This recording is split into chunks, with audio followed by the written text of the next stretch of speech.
Hello and welcome to the first edition of Lowell Telecommunications' newest program, City Council Synopsis. My name is Brian Dorrington and I am the Director of Municipal Programming here at LTC. I'd like to start by thanking Dick Howe for allowing LTC to source his weekly recaps of the City Council meetings for this program. You can find more about his recaps at richardhowe.com. Now, let's jump right into things. This week's City Council meeting was full of excitement and lasted for over 3 hours. The hot button issue of the night was the sale of the Perkins Park property to UMass Lowell. Citizens and residents of Perkins Park expressed much displeasure with the sale. One of the main complaints expressed was the lack of transparency. The university itself was subject to criticism for lack of innovative thought in planning for additional housing, and many residents worried that there was nothing preventing the university from making similar purchases in the future. While there was a general consensus among city councilors that there was very little, if anything, the city council could actually do to stop the purchase, they all sympathized with the residents of Perkins Place. Councilor Mercier spoke, saying hearing the speakers broke her heart and that displacing 230 residents was not right. She acknowledged that she would like to see the university expand, but not at the cost of the residents of Lowell. Councilor Leahy suggested that the Perkins Place residents approach the owners of the building in an offer to purchase their current rental units. Councilor Belanger re-emphasized that there was very little the city could actually do, seeing how this was a private deal, made in secret, without the knowledge of the city. Councilor Belanger said he would like to do all he can to keep the residents of Perkins Place in the city, as they are the type of residents the city needs. Councilor Samaras asked the city manager, what can the city do at this point? Manager Murphy said he is meeting with the Chancellor of UMass Lowell soon, and while there is little legal standing to prevent this deal from going through, there is a moral standing to try to help Perkins Place residents as much as they can. Councilor Milanazzo said he had never heard such speaking from the heart as he did that night, and emphasized that it's important to strike a balance with the university.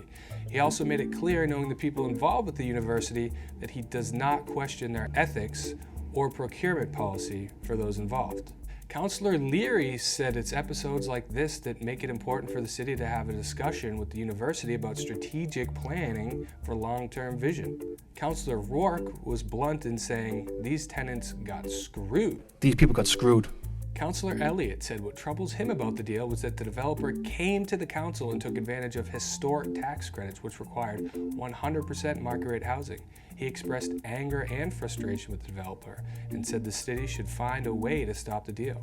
Mayor Kennedy commended speakers for their testimony. Mayor Kennedy said thus far, the city and the university have enjoyed a great relationship, but over the past week it's broken down. Councilor Mercier said she is disgusted with the planning board because they rejected Manager Murphy's suggestion that some kind of recapture of pilot be placed on the Vision Development private dorms in the event that it is sold to the university. Later in the night, Councilor Mercier had more harsh words for the university, saying they want to have their cake and eat it too, and that she can see right through them. Councilor Mercier was upset with all the tax dollars being lost whenever the university purchases a new property. At one point, she asked a series of rhetorical questions, asking, "Are we fools? Is the word sucker written on my face?" Councilor Milanazzo said he understands Councilor Mercier's frustration, but that her tirade was disrespectful to Chancellor Maloney. All in all, 7 motions passed related to the university that night.